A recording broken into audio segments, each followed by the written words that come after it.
ini. Jadi biar ibu paham, biar ibu paham kan, ulang maulid sudah disampaikan ke suaminya kalau dia sadar. Jadi begini, seorang istri itu nggak wajib masak. Betul kan Bu? Memang begitu. Jadi siapa yang wajib masak itu kewajiban suami. Itu biar tahu, suami biar tahu. Oh, saya bantuin ini. Kewajiban dia. Istri nggak wajib mencuci pakaian. Istri nggak wajib mengurus anak. Istri nggak wajib benah-benah di rumah. Itu kewajiban siapa?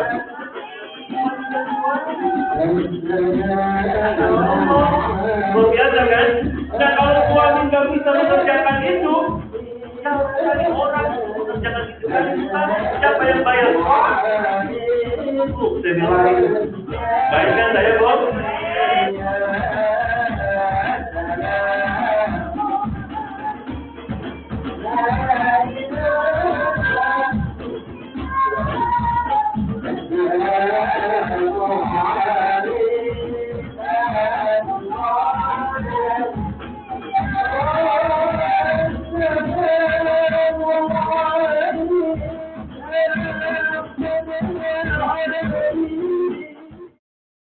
Kita mengambil hikmah dari kita peringati Maulid Nabi Muhammad SAW ini, kita mencoba untuk lebih baik ke depannya.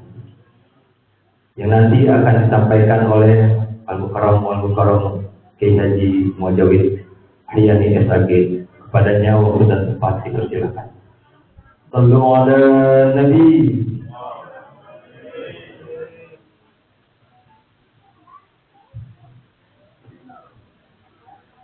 Assalamualaikum warahmatullahi wabarakatuh.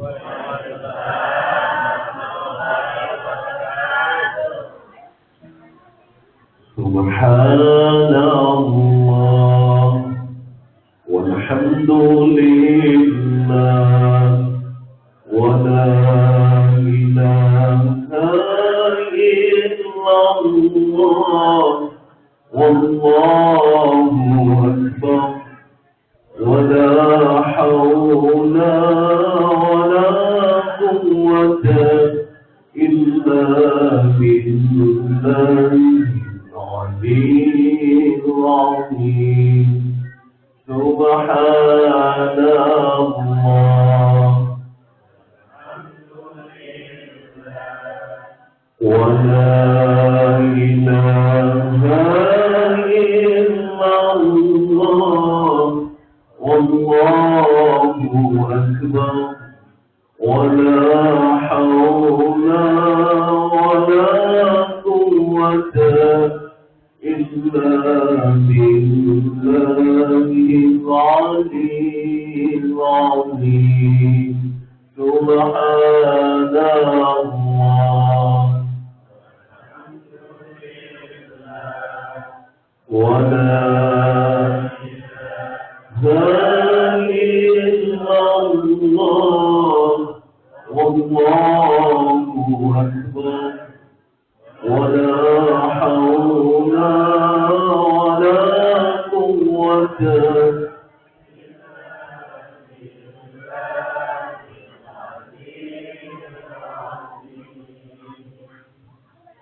الحمد لله الذي جعل دعوة إلى الهدى والدلالة على الخير والنصيحة للمؤمنين. اللهم فصل وسلم وبارك وكرم وعظم على نبينا ورسولنا محمد وعلى آله وصحبه والتابعين أجمعين. أما بعد، فقد قال الله تعالى في القرآن الكريم: أعوذ بالله من الشيطان الرجيم، بسم الله الرحمن الرحيم. لقد كان لكم في رسول الله أسوة حسنة لمن كان يرجو الله واليوم الآخر وذكر الله كثيرا. Sadaqallahu maulana. Para asatidz, para guru-guru kita, wabil khusus Al-Mukarram Bapak Kiai dan seluruh para tokoh masyarakat, Bapak RW Wagiman, Pak RT Budi, terlebih kepada Ketua DKM Mushola Al-Ikhlas Bapak Abdul Khalid dan seluruh jajaran panitia peringatan Maulid Nabi Muhammad SAW yang telah berusaha untuk terlaksananya peringatan Maulid pada malam hari ini. Semoga semua jeripaya panitia dinilai oleh Allah menjadi bagian dari amal ibadah. Amin ya Allah ya Rabbal Alamin. Pada seluruh jamaah, Bapak Ibu, adik-adik semua, saya mohon ridha, saya tidak absen satu persatu, namun tidak mengurangi rasa ta'zim dan hormat saya. Halo, apa kabar semua? Sehat ya? Ketika Rasulullah Shallallahu Alaihi Wasallam berada di tengah-tengah sahabat beliau, ketika itu Rasulullah bertanya ketika mereka berada di pagi hari, "Kaifa asbahtum?" Wahai para sahabat-sahabatku, adal iman. Duhai Rasul, kami awali pagi kami dengan iman kepada Allah dan Rasul. Cakep banget. Kalau kita ngeluh mulu. Para sahabat ketika ditanya oleh Rasulullah SAW, bagaimana? Apa kabar kalian di pagi hari ini? Mereka menjawab, asbahna 'alal iman. Kemudian baginda Rasulullah balik bertanya, wa kaifa 'alamati imanikum? Kalau memang kalian benar-benar mengawali pagi kalian dengan iman kepada Allah, apa buktinya? Ya Rasulullah, kami ini selalu bersyukur atas segala kelapangan. Kami selalu bersyukur atas segala karunia dan nikmat-nikmat Allah. Dan kami pun berusaha bersabar manakala diberikan ujian-ujian dan cobaan dari Allah Subhanahu wa Ta'ala. Halo, Bu, Ibu, pilih menjadi orang yang bersyukur atau menjadi orang yang sabar?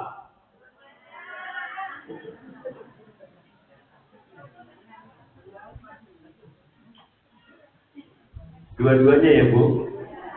Kalau menjadi orang yang syukur dapat banyak nikmat, kalau sabar sedih.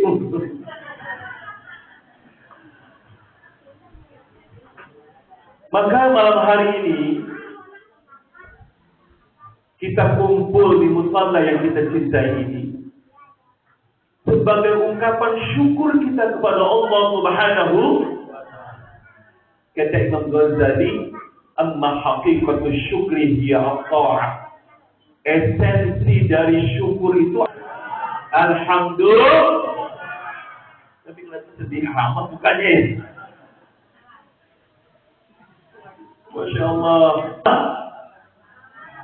Asal bahagia. Bapak Ibu sekalian yang dirahmati Allah, kebaikan dunia dan kebaikan akhirat. Ending dari doa itu kita minta kepada Allah, akhirati hasanah wa qina adzabannar.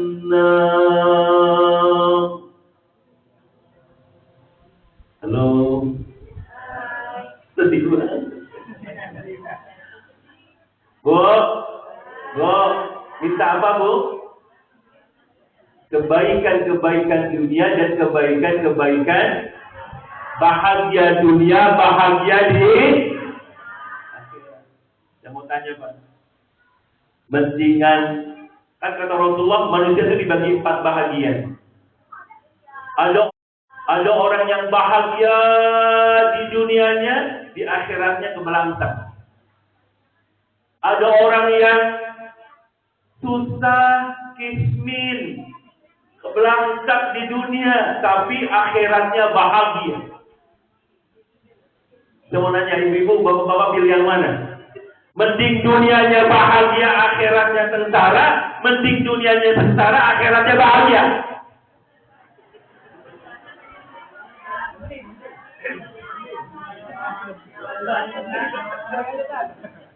Yang penting kita minta kepada Allah, biarin deh dunia mah nggak terlalu bahagia, asal akhirat bahagia. Yang paling menderita tuh orang udah kebelangsang, udah susah, melarat di dunia, di akhirat keterusan. Na'udzubillah sobat. Celaka 12 kecebur-cebur tiba ember. Masya Allah. Bapak Ibu sekalian yang dirahmati Allah Subhanahu wa Ta'ala. Alhamdulillah kita bersyukur kepada Allah dengan izin Allah. Nikmat sehat yang kita Allah berikan kepada kita bisa kita gunakan untuk menuntut ilmu di musalla ini. Mudah-mudahan langkah kita, silaturahim kita, kumpul kita Allah catat menjadi bagian dari amal ibadah. Amin. Ya Allah ya Rabbal. Salawat teriring salam semoga Allah curahkan kepada uswah dan qudwah hasanah kita. Baginda Rasulullah dan salam itu pun Allah curahkan bagi kita selaku umatnya. Amin. Ya Allah ya Rabbal. Sambutan dari PRT cakep banget tadi, Masya Allah. Kita hadir di majlis maulid ini sebagai bentuk ungkapan mahabbah kita. Tiba-tiba ada salah seorang sahabat dari Arabi, dari Baduy, dari pedalaman. Dia bangun langsung bertanya kepada Rasulullah SAW, Ya Rasulullah, mata sa'ah. Ya Rasulullah, kapan kiamat? Serem nanya. Rasulullah lagi khutbah, tiba-tiba dia bangun, dia tanya, Ya Rasulullah, mata sa'ah. Kapan kiamat itu terjadi? Rasulullah nggak jawab bla bla bla bla bla begini tandanya begini. Enggak, cuma dibalik tanya oleh Rasulullah. Ente nanyain kiamat kapan terjadi, emang udah punya bekal apa? Enggak ada bekal yang cukup untuk menuju hari akhir itu. Cuma yang kumiliki ya Rasulullah, rasa cintaku kepada Allah dan Rasulnya Muhammad sallallahu alaihi wasallam. Apa jawab Rasulullah? Yuhsyarun nas ma'a man ahabba. Manusia nanti dikumpulkan oleh Allah pada hari kiamat bersama orang-orang yang dia cintai. Maka kalau kau cinta kepada Allah dan cinta kepada Rasulnya, maka pastilah kamu nanti akan dikumpulkan dengan Rasul-Rasul, para nabi-nabi, para siddiqin, para syuhada, bersama orang-orang saleh di bawah pancinya Rasulullah SAW. Insyaallah semua jamaah musalla al-ikhlas bersama Rasulullah di bawah pancinya Rasulullah, bersama-sama dengan Rasulullah kita akan masuk ke dalam syurga ya Allah Subhanahu wa Ta'ala. Ya Rabbal. Kita selawat lagi. Dengan selawat yang kita baca, mudah-mudahan Allah kuatkan rezeki kita. Bisa bayar utang. Kita mohon amin.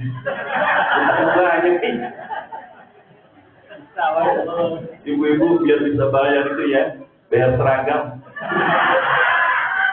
Emang ini.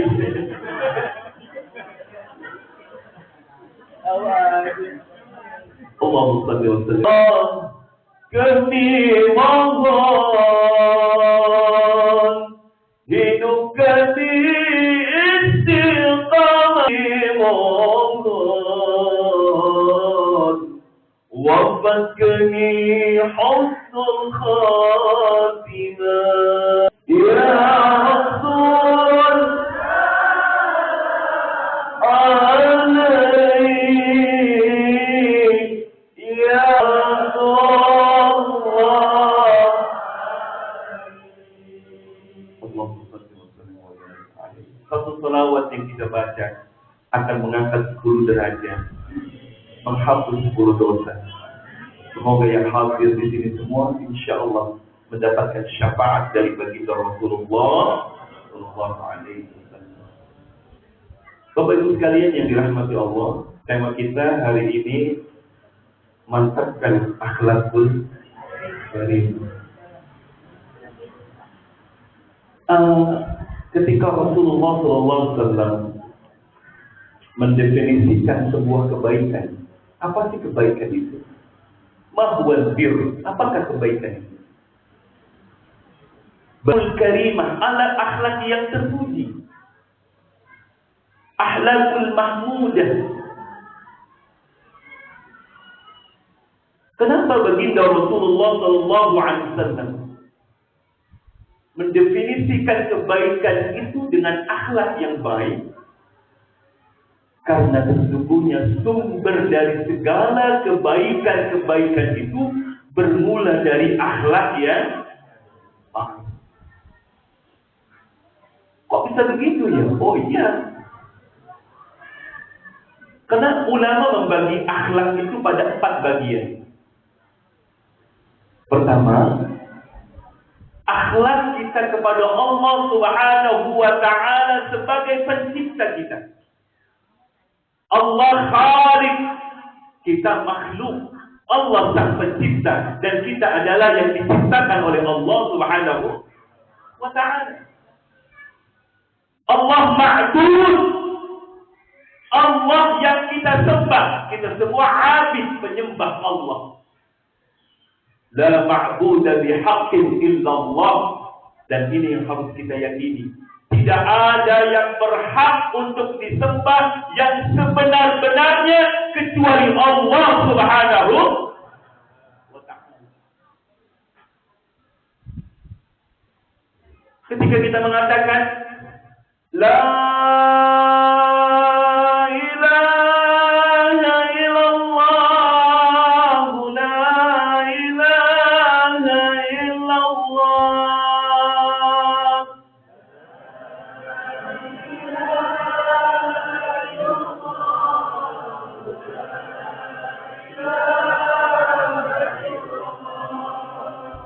bukan hanya kita maknai tiada Tuhan kecuali Allah, tetapi harus kita yakini tidak ada yang memberikan rezeki kecuali Allah.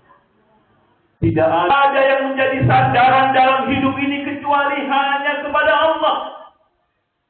Tidak ada yang kita cari kecuali Allah. Tidak ada yang menuntun kehidupan kita kecuali Allah.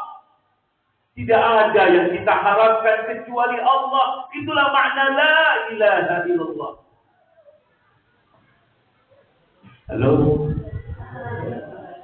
Maka ketika kita meyakini Allah sebagai pencipta kita, Allah zat yang kita sembah, maka akhlak kita kepada Allah Subhanahu wa Ta'ala sebagai abid, akhlak kita kepada Allah sebagai makhluk, sami'na wa ata'na, mengikuti dan mendengarkan, mematuhi segala perintah-perintah Allah. Jadi Allah itu bukan orang Arab.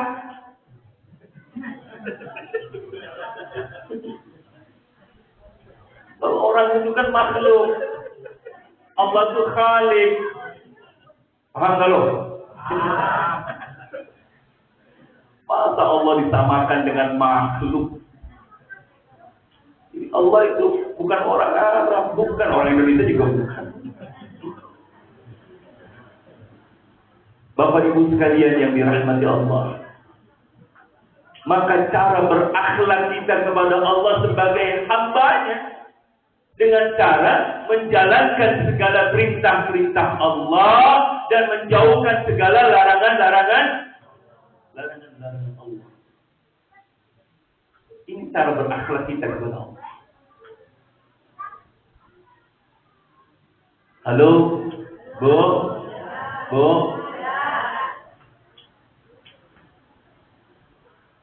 Rasulullah SAW pernah ingatkan dalam hadis, seseorang itu, kata Rasulullah, nggak akan bisa masuk ke dalam surganya Allah dengan sebab amal ibadahnya.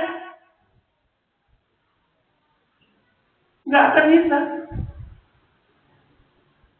Seandainya manusia dari manusia yang pertama sampai manusia yang terakhir, jin, manusia, yang laki, yang perempuan, semua dalam satu hati mentaati perintah Allah, dia beribadah kepada Allah, sama sekali tidak menambahkan kemuliaannya Allah, kehebatannya Allah.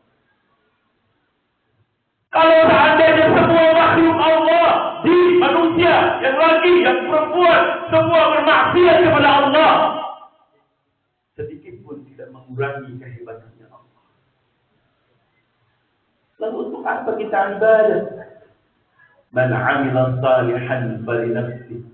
Siapa yang berbuat baik, kebaikan itu untuk dirinya. Allah tidak diuntungkan dengan ibadah kita. Allah juga nggak rugi kalau seluruh makhluknya bermaksiat kepadanya. Semua kebaikan itu kembali kepada kita. Contohnya, alladzina amanu wa tatma'innu qulubuhum bi dzikrillah. Ala bi dzikrillah tatma'innul qulub. Salah ya saya ngomongnya. Orang-orang yang ditenangkan hatinya oleh Allah itu dengan sebab mengingat Allah. Ketahuilah kata Allah, dengan sebab ingat Allah hati kita menjadi tenang. Maka zikir itu kembali manfaatnya bagi orang-orang yang berzikir. Allah akan berikan ketenangan di dalam hati. Benar kan? Akhlak kita kepada Rasulullah Sallallahu Alaihi Wasallam. Bagaimana cara kita berakhlak kepada Rasulullah? Wa ma ataakumur rasul fakhudhuh. Apa yang datang dari Rasulullah kita ambil, kita ikuti. Wa ma nahakum anhu fantahu. Apa-apa yang dilarang oleh Rasulullah jauhkan, tinggalkan. Itu akhlak kita kepada Rasulullah. Itu akhlak kita kepada Rasulullah. Bapak hadirin sekalian yang dirahmati Allah, Rasulullah itu begitu sangat sayang dan cinta kepada kita. Cintanya Rasulullah itu menuntun kita kepada jalan yang Allah ridhai. Saya katakan tadi dalam hadis Rasulullah, seseorang itu tidak akan masuk ke dalam surganya Allah dengan sebab amal ibadahnya. Sampai ada sahabat yang nanya, wala anta ya Rasulullah, apakah juga begitu dengan kau ya Rasul? Engkau tidak akan bisa masuk ke dalam surganya Allah dengan sebab amal ibadahmu. Yataghammadani Allahu bi rahmatih. Kecuali Allah Subhanahu wa taala memberikan rahmatnya kepada aku. Bagaimana cara kita mendapatkan rahmatnya Allah? Dengan cara ati Allah wa atiur Rasul. Mentaati Allah dengan cara mentaati Rasulullah Sallallahu Alaihi Wasallam. Tidak akan diterima amal ibadah kita kalau hanya mencintai Allah tetapi tidak mencintai Rasulullah. Tidak juga diterima amal ibadah kita hanya mencintai Rasulullah tetapi tidak mentaati perintah Allah Subhanahu wa ta'ala. Maka akhlak kita kepada Rasulullah itu, jadikan Rasulullah Sallallahu Alaihi Wasallam sebagai uswah dan qudwah hasanah. Saya ingat baca cerita tentang anggur. Saya tadi makan anggur. Ketika Rasulullah didatangi sahabat, ketika itu Rasul lagi ngumpul begini. Ada sahabat yang bawa anggur, Bu. Akhirnya dihidangkan kepada Rasulullah. Pas dimakan oleh Rasulullah makan gak berhenti-berhenti. Maka tuh sahabat bingung, gue gak dibagi-bagi. Gak biasanya Rasulullah begini nih. Kok dimakan sendirian gitu? Ada apa ya? Ternyata setelah yang kasih anggur ini pergi, Rasulullah baru cerita. Coba ini. Pas dicobain, asamnya luar biasa. Kenapa Rasulullah nggak kasih sahabat yang lain? Takut para sahabat yang lain tidak mampu menjaga perasaan orang yang memberinya. Sampai begitu kemuliaan akhlaknya Rasulullah. Dia rasain aja tuh asamnya anggur untuk menjaga perasaan sahabat yang memberikan anggur itu. Dan tidak diberikan kepada sahabat yang lain. Takut yang lain nggak bisa mampu menjaga perasaan orang yang memberi itu. Itulah salah satu kemuliaan akhlak Rasulullah. Masya Allah. Bisa nggak kita mencontoh ini? Ada cerita lain. Ketika Rasulullah kumpul dengan para sahabat seperti ini, masjid sudah penuh, tidak ada tempat lagi. Ternyata ada salah seorang sahabat yang nggak bisa masuk, cuma berdiri di depan pintu, diri saja begini. Ternyata itu dilihat oleh baginda Rasulullah SAW, yang menurut sahabat yang lain ini sahabat biasa-biasa saja, tidak ada kelebihannya gitu, sehingga dianggap orang biasa saja. Tapi berbeda di mata Rasulullah SAW, dipanggilnya sahabat itu, didudukkan di sebelahnya Rasulullah, dan imamahnya beliau dijadikan alat untuk duduknya sahabat itu, sampai sahabat itu berlinangan air mata terharu dengan kemuliaan akhlaknya baginda Rasulullah SAW. Maka dalam Al-Quran itu digambarkan, lapangkan sungguh benar-benar ada pada diri Rasulullah itu suri tauladan yang baik. Bagaimana Rasulullah mampu menjaga perasaan orang lain, memuliakan orang yang tidak dimuliakan oleh orang lain. Itulah sifatnya Rasulullah SAW. Beliau itu bahkan, mari saya jelaskan di mutala'atan, syadid al-haya wa tawadduh, orang yang sangat malu dan orang yang sangat rendah hati. Inilah yang bisa kita contoh. Berakhlak kepada Rasulullah SAW, tentu mencontoh akhlak-akhlak beliau. Masya Allah, luar biasa. Rasulullah itu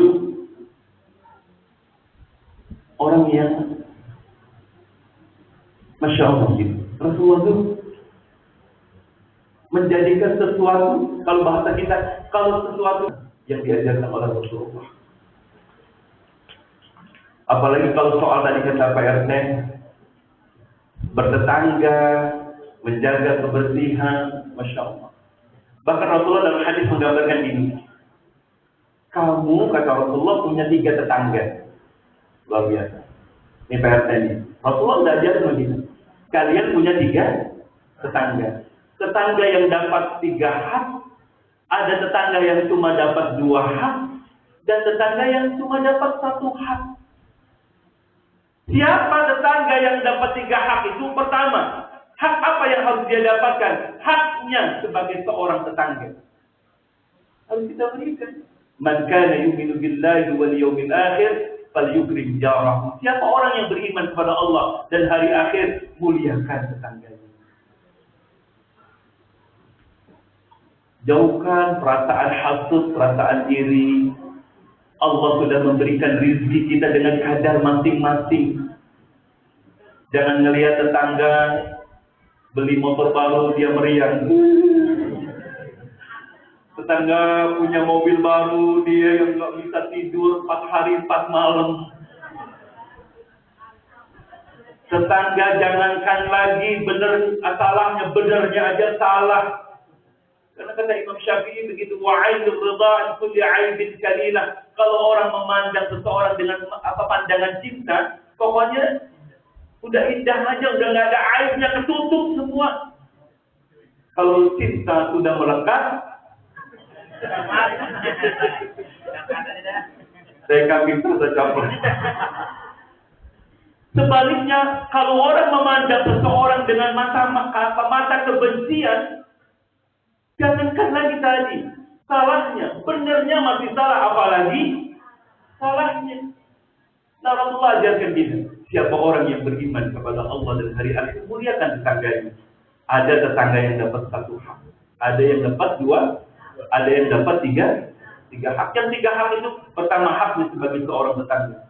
Yang kedua, kebetulan tetangga itu saudara kita seiman, seakidah, sama-sama meyakini kebenaran Allah dan Rasulnya Muhammad, sama-sama seorang muslim dan mukmin.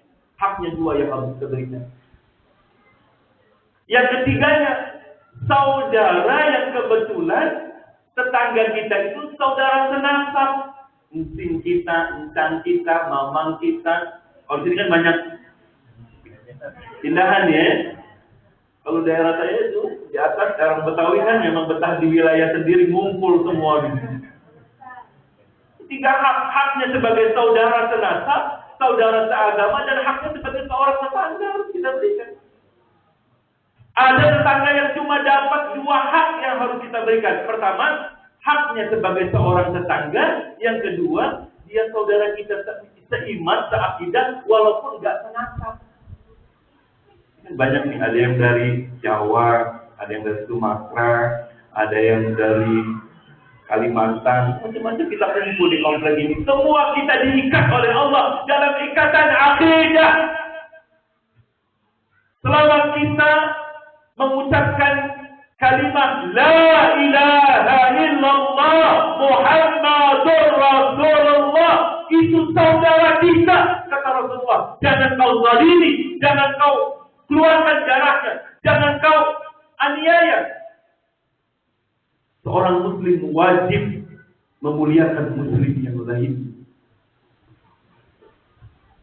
Ada tetangga yang cuma dapat satu hak.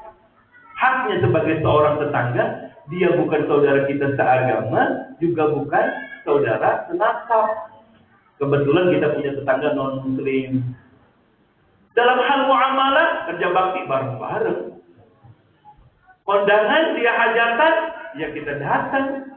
Kita hajatan, kita undang dia, nggak apa-apa dalam hal muamalah.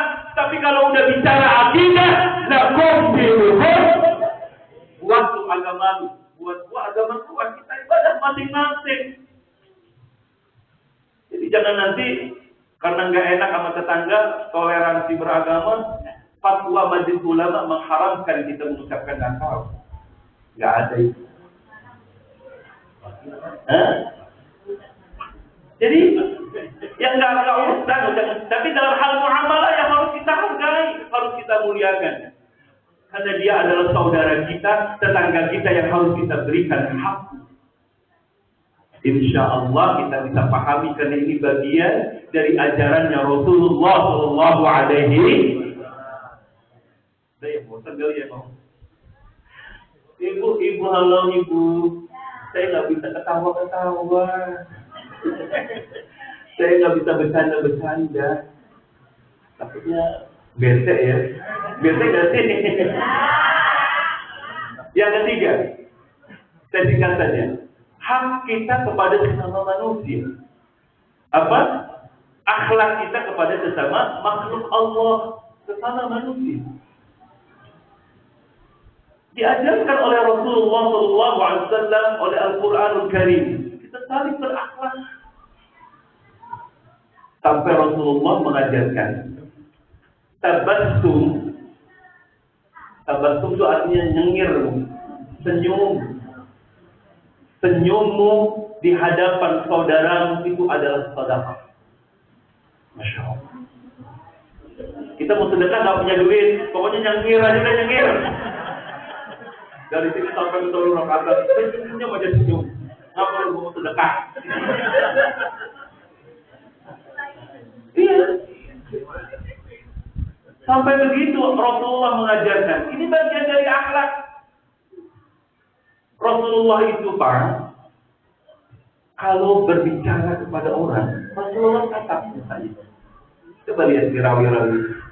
Jadi Rasulullah itu kalau orang ngomong itu betul-betul diperhatikan, ditatap, dimengerti, dipahami apa yang dimaksud oleh orang yang mengajak bicaranya. Kalau kita kan suka ngebeda-bedain siapa yang ngajak bicara kita. Kalau orang yang banyak duitnya, terkadang begini. Kalau kita lihat di rawi itu, wa kana Rasulullah sallallahu alaihi wasallam idza da'ahu miskin fa'ajabahu mu'ajjalan. Rasulullah itu kalau diundang sama orang miskin, Rasulullah lari. Kalau yang undang orang miskin, kita makan sebulan. Coba nih, tahlilan aja orang kematian. Kalau yang undang pejabat, acaranya tak maghrib dan ngumpul. Emang apa? Udah terbayang tuh, buat sembakonya banyak nih. Coba kalau yang kematian orang susah, ya Allah satu dua yang datang. Ini kan bertentangan dengan apa yang diajarkan oleh baginda Rasulullah Sallallahu Alaihi Wasallam. Rasulullah itu begitu. Kalau diundang oleh orang-orang miskin, Rasulullah juga menyambut undang.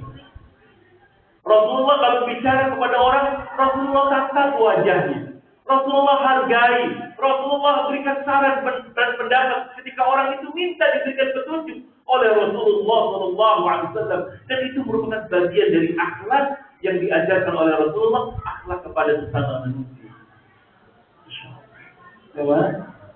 Jadi kalau Rasulullah menggambarkan wajah-wajah senyum itu kan wajahnya ahli syurga.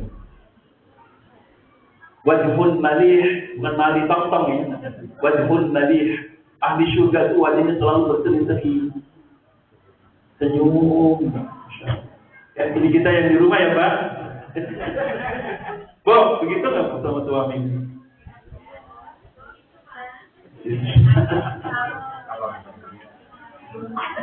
Bu,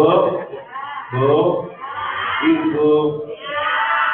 Bahkan dalam Islam itu, dulu ada di zaman Rasulullah sahabat ketika mendengar Rasulullah berbicara tentang luar biasa pahala yang Allah berikan bagi orang-orang yang menginfakkan rezekinya di jalan Allah. Ini sahabat-sahabat yang miskin pada bingung, bengong aja. Dia sedih, ya Rasulullah.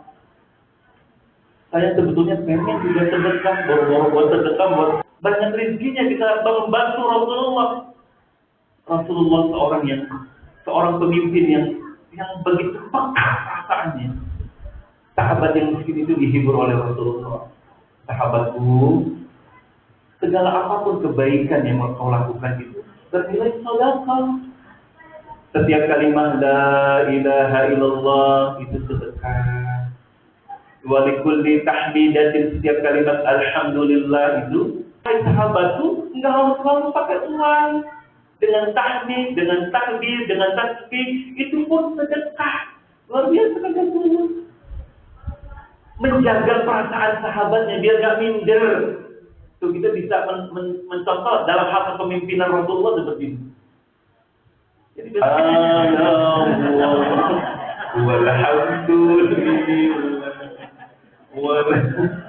pasti tuh kalau gimana tahu dia lagi nggak punya duit. Dia sedekahnya pakai tasbih. Wa fi bud'i ahadikum sadaqah, kata Rasulullah. Kalian melayani istri saja itu sedekah. Jadi kalau kita nggak punya duit sedekah, berhubungan badan ibu, melayani suami itu sedekah, Bu. Luar biasa, hanya di Islam barangkali ajaran seperti itu. Ya, Bu? Jadi jangan hilangkan kesempatan bersedekah. Setiap kali suami ngajak sedekah, ibu harus bantu. Ya, Bu? Dalam Ukhudunujan, dalam satu hadis dijelaskan seorang istri yang menolak keinginan suaminya itu dilaknat oleh para malaikat sampai datangnya siang kalau mintanya malam. Begitu. Bahkan Rasulullah mengajarkan Kalau seorang suami meminta dipenuhi kebutuhan batinnya, kata Rasulullah, turuti walaupun kalian ada di atas onta. Kalau sekarang di atas NMAX kalau gitu. Sampai begitu tuh. Jadi banyak jalan sedekah seperti itu, Bu. Masya Allah. Jadi buat ibu-ibu, sebetulnya saya pernah sampaikan di sana, ibu tuh peluang menjadi ahli surga jauh lebih banyak daripada kaum bapak. Bersyukurlah Allah mentakdirkan ibu menjadi ibu-ibu. Saya pernah sampaikan, kenapa? Seorang ibu yang salihah, itu doanya lebih Allah dengarkan dari 1000 suami yang saleh. Doanya seorang ibu itu jauh lebih menembus arasnya Allah dibandingkan doa seorang ayah. Seorang istri yang salehah itu jauh lebih baik daripada 1000 suami yang saleh. Perempuan mah jalan ke surganya gampang. Kalau kata Rasulullah, dia salat 5 waktu, dia puasa, kemudian taati suaminya. Kata Rasulullah, tinggal pilih mau masuk surga dari pintu yang mana, kan luar biasa. Ya Bu, Masya Allah, ibu ini orang-orang hebat, luar biasa. Ya Bu, capaian ibu apa capaian bapak sih sebenarnya? Ya Bu, segala macam. Tetek bengek dikerjain ya Bu. Habis teteknya tinggal. Ya Allah, Bu. Nih, mana ibu-ibu yang di sana saya udah kasih tahu begini Bu. Jadi biar ibu paham. Nih, biar ibu paham ntar pulang maulid sudah disampaikan sama suaminya kalau dia nggak datang sekarang. Jadi begini Bu. Seorang istri itu nggak wajib masak. Betul kan Bu? Memang begitu. Jadi siapa yang wajib masak itu kewajiban suami. Lu biar tahu, para suami biar tahu. Bu, saya bantuin ini Bu. Suami nggak wajib masak. Istri nggak wajib. Wajiban siapa? Istri nggak wajib mencuci pakaian. Istri nggak wajib ngurus anak. Istri nggak wajib benah-benah di rumah. Itu kewajiban siapa? Wajiban suami. Allah, luar biasa kan? Nah, kalau suami nggak bisa mengerjakan itu, ya harus cari orang untuk mengerjakan itu. Cari pembantu. Siapa yang bayar suami? Bu, saya belain. Baik kan saya, Bu? Nah, ada suami yang tanya, loh kalau saya suami, pagi-pagi udah keluar rumah cari nafkah buat nafkahin istri, anak-anak, pulang udah malam, saya harus cuci juga, saya harus masak juga, saya harus setrika juga, saya harus mandiin anak-anak juga. Lalu kerjaan istri apa dong? Ya Pak? Ternyata kewajiban istri itu cuma satu. Apa? Taat kepada suaminya. Itu aja. Kalau suaminya nyuruh masak, cuci, mandiin anak dong.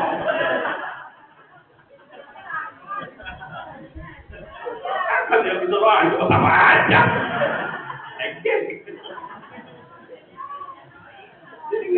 Jadi memang sebetulnya memang kewajiban suami. Tapi ketika istri mengerjakan itu, subhanallah, melakukan sesuatu yang bukan kewajiban. Jalan ke surga buat ibu-ibu luar biasa. Dan saya yakin yang di depan saya ini adalah istri-istri yang saleh, suami-suami yang saleh.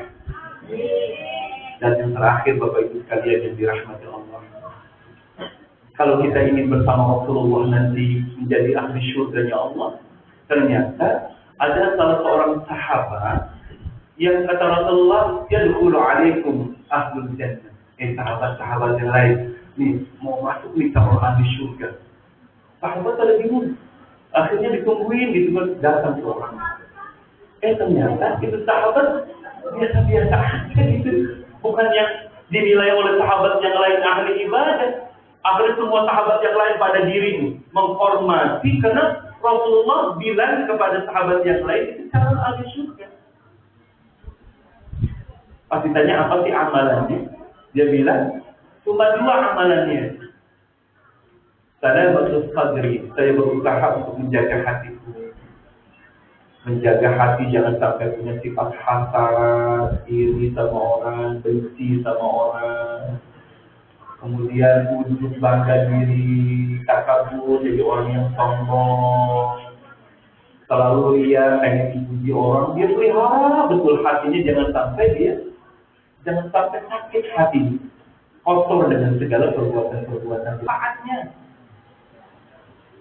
Jadi peringatan Maulid ini, insya Allah ini jadi barometer. Kita bikin agreement. Sukses tidaknya Maulid kita pada malam hari ini, kita buktikan. Ketika kita sudah mampu meninggalkan hal-hal yang tidak manfaat, berarti sukses Maulid ini. Gitu. Contohnya apa sih? Mengerjakan sesuatu yang mubah kalau kekeringan juga nggak manfaat. Contoh begini. Ternyata kita dengan Rasulullah bedanya sedikit. Gitu ya? Setuju ya? Rasulullah itu makannya sedikit-sedikit. Kalau kita sedikit-sedikit, makan boleh kan? Tapi kalau makan dulu, Rasulullah tidurnya sedikit-sedikit.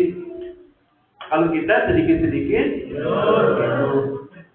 Rasulullah sedikit-sedikit sedekah, kalau kita sedekahnya sedikit-sedikit, berarti kita dengan Rasulullah bedanya cuma beda sedikit.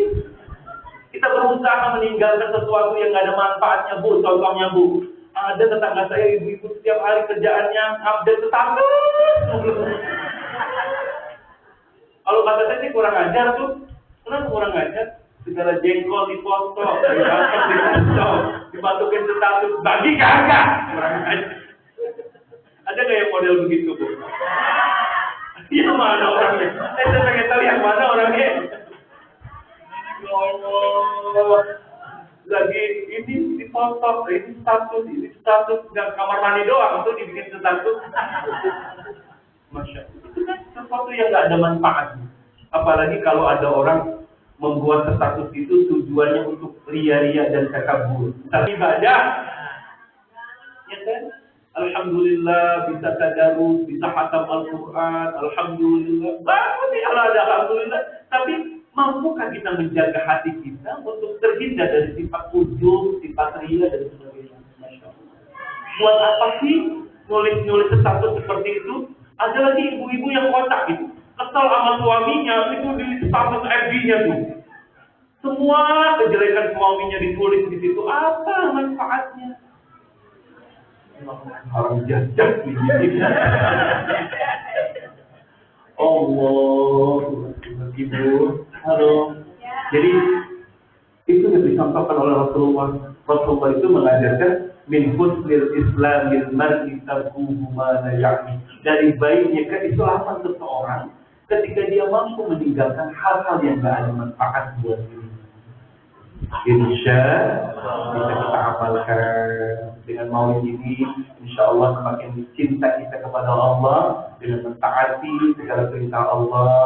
Bukti akhlak kita semakin akrab, semakin sayang, semakin share, semakin care, saling menghargai, saling menghormati sesama manusia, bersama tetangga, apalagi tetangga itu saudara kita seagama, saudara kita senasab, walaupun tidak senasab dia saudara kita seagama, walaupun dia tidak seagama tapi dia adalah tetangga kita yang harus kita muliakan.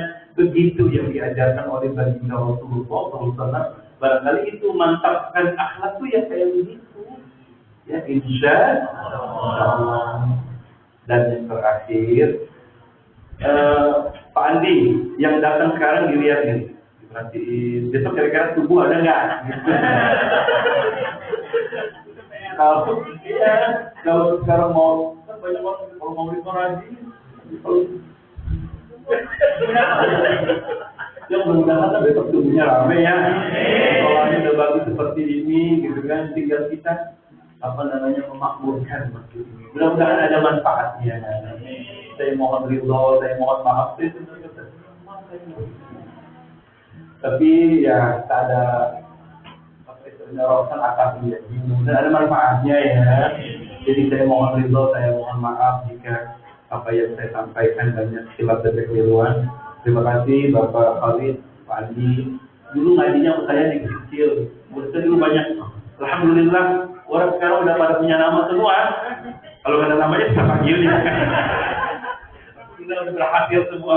Alhamdulillah udah pada jadi orang semua.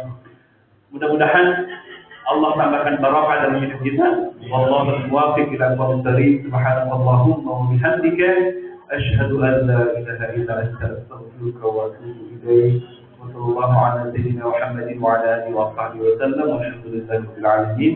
Wallahu muwaffiq ila aqwamit thariq. Assalamualaikum warahmatullahi wabarakatuh.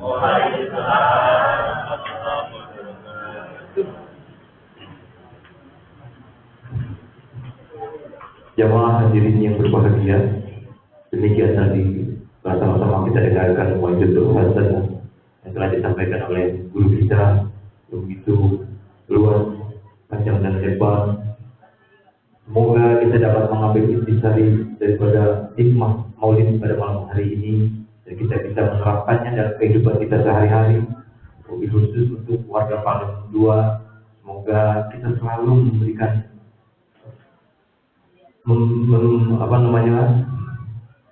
selalu mencontoh daripada akhlakul karimah baginda kita Nabi Muhammad SAW, dan semoga keluarga kita keluarga yang sakinah mawaddah rahmah dan lingkungan kita selalu terjaga oleh Allah Subhanahu wa taala. Dan kami haturkan banyak-banyak ribuan terima kasih kepada Pak Kiai